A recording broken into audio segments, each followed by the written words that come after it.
Video number 4. चला तर सुरू करू आणि बघू आजचा काय विषय आहे आणि समजून घेऊया. आजचा विषय मित्रांनो, ऐतिहासिक स्मारकाच्या नावाचा मजेशीर अर्थ काय ते बघूया. एखाद्या स्मारकाचे नाव अढाई दिन का चोपडा का ठेवले असेल? एखादे स्मारक जंतर मंतर नावाने प्रसिद्ध असेल तर नक्कीच त्याची एखादी गोष्ट असू शकते. काही भारतीय स्मारकांची नावे अजब का आहेत हे जाणून घेऊया. आरामबाग अख्ख्या ताजमहाल प्रमाणे प्रेक्षणीय अनेक स्थळे असून त्यात एक आरामबागही आहे. यमुनेच्या डाव्या काठावर असलेले हे एक बोटॅनिकल गार्डन आहे, जे उंच भिंतींनी घेरलेले आहे. ही विशाल बाग 4 भागात विभागलेली आहे. बाबर या मोगल बादशाहाने 1528 मध्ये करवल्याचे सांगितले जाते. मोगल राजांनी ही सैरसपाट्यासाठी तयार केली असावी. ताजमहाल पाहायला येणारे या बागेत हिरवळीवर आपला थकवा घालवतात. या बागेत 2 घुमटाकार इमारती आहेत. त्याची दारे यमुनेकडे आहे. यात एक तळघरही आहे, ज्यामध्ये शाही कुटुंबे प्रखर उन्हाळ्यात आराम करीत असत. Very good. येथे खूप साऱ्या पाणवठा व कारंजी आहेत, जी लोकांना आकर्षित करतात. बागेच्या कालव्यात यमुनेच्या 3 चौथऱ्यावर बनलेल्या घरातून येत असते. जंतर मंतर या नावावरून ही तंत्रमंत्राची जागा असावी असे वाटते. दिल्लीत असलेले जंतर मंतर जयपूरचे महाराज जयसिंग यांनी 1724 मध्ये तयार करून घेतले.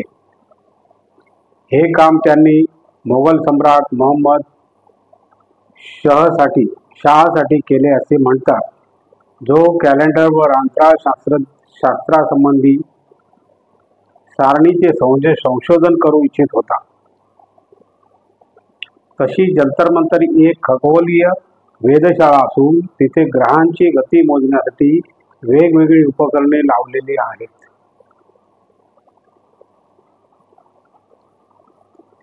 ही वेधशाळा तयार करण्यास 6 वर्षे लागली. या वेधशाळेचे नाव जंतर मंतर ठेवले, याचा अर्थ गणनेचे उपकरण असा होतो. Very good. येथील उपकरणांत रामयंत्र, मिश्र यंत्र आहेत. ही जगातील कोणत्याही ठिकाणी केव्हा दुपार झाली हे दर्शविते. 60 फूट उंच असलेले सम्राट यंत्र एक समान तास असलेले सूर्य घड्याळ आहे. याचप्रमाणे ताऱ्यांची स्थिती दर्शविणारे जयप्रकाश यंत्रही बनवलेले आहे. राजा जयसिंहाने याच नावाने जयपूर, वाराणसी, उज्जैन आणि मथुरेत 4 नक्षत्रशाळा बनवल्या होत्या. 4 नक्षत्रशाळा बनवल्या होत्या. पुढे बघूया मित्रांनो. अढाई दिन का चोपडा. एखाद्या स्मारकाचे नाव असेल असे तुम्हाला वाटते का? हे स्मारक खरे तर एक मशीद आहे. ती राजस्थानमध्ये अजमेर शहरात आहे. ही इसवी सन 1199 मध्ये बनली आहे. ही 2.5 दिवसात बांधली गेली असल्यामुळे हिचे नाव ठेवले गेले आहे. अढाई दिन का चोपडा हे ठेवले गेले आहे.